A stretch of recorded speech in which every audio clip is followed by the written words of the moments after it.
Hey everybody, it's Dave from Clean Pro Supply and Resin Force Products, and I'm going to explain some of the similarities and differences between propane grinders and electric grinders.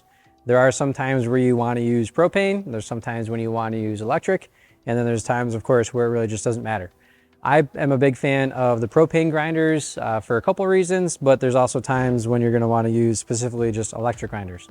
So getting started with the propanes, some of the benefits to using a propane grinder would be that you're not going to have to worry about a power cord.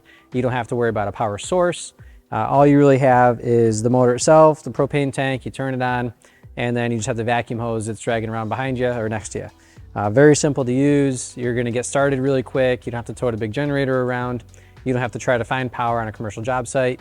You just come in, start it up, hook up your vacuum, go to town. Really quick in and out is if you're doing residential garages. Most commonly a 20 or a 25-inch propane grinder is what most of our contractors are using if you're doing residential garages. If you're doing basements, however, you're not gonna be able to get something like this into a basement, so that's when you may need a smaller electric grinder like this, but we'll come back to that in a second. The only drawback to propane grinders would be that it's gonna have carbon monoxide emissions, so you will have to be cautious about airflow and circulation, even heat coming out of your muffler, because if you get too close to a wall and you stay there, the heat coming out of your muffler could burn the wall or burn the paint, or sometimes if there's plastic insulation on a wall, maybe in a commercial building, you don't want to melt that plastic that's holding in that insulation. So a couple things you have to be cautious about when it comes to heat or carbon monoxide.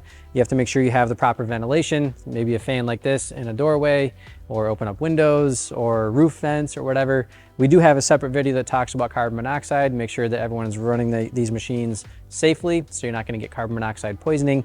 However, if you're taking on the proper precautions, this is a great way to go. A lot of versatility. You can get on the job quick. You can get running quick. You don't have to wait for electricians to set up maybe a 3-phase circuit for you, or even just a 220 volt single phase. You don't have to worry about any power supply or generators or anything.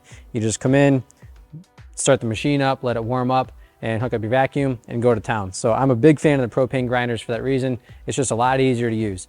Now there is a little bit more maintenance involved because it does have an actual engine, but as long as you do that maintenance, you're good.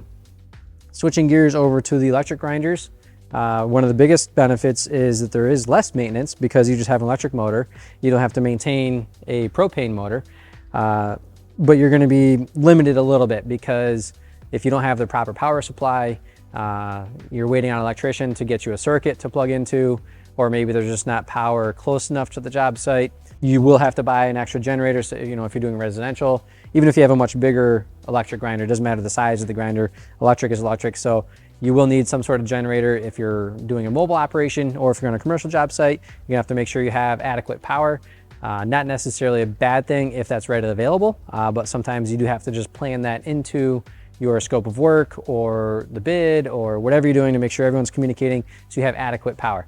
Now, the biggest benefit to electric versus propane is if you have poor circulation or you're in a very confined space, you cannot use propane because you don't want to get carbon monoxide poisoning. That's where the electric grinders come in really handy so that you don't have to worry about that. You're also going to have consistent power. You're not paying for propane. You're just running off the building's electric or your own generator. But you have consistent power. Once you do have access to that power, you basically plug in and you go. One of the downsides is you will have to drag around the cord along with the vacuum hose connected to your vacuum, so you do have both. But what you could do if you want is zip tie or use tie wraps to connect your power cord to your vacuum hose, and that way they're at least bundled together, a little bit heavier, but at least they're bundled together, so it's still functional. If you are, say, 300 feet from a power supply, make sure you have the right power cord to go that length, as far as reaching where you need to go, or communicate to the electricians or the GC on site and say, I need 3-phase power within 50 feet or 100 feet of the actual work site location. That way you have that adequate power. But either direction you go, you're going to be in good hands, especially with the Lavina line of grinders. Just know your differences between electric and propane, so that way you know what's best for you, because I wouldn't say one is better than the other. It's really just best on the application, best on your setup, how you're carrying the equipment, and how you plan on powering it. But if there's any other questions you have in regards to choosing between propane and electric, we're definitely here to help, and we can answer any questions you have. And we hope you have a good day. Take care.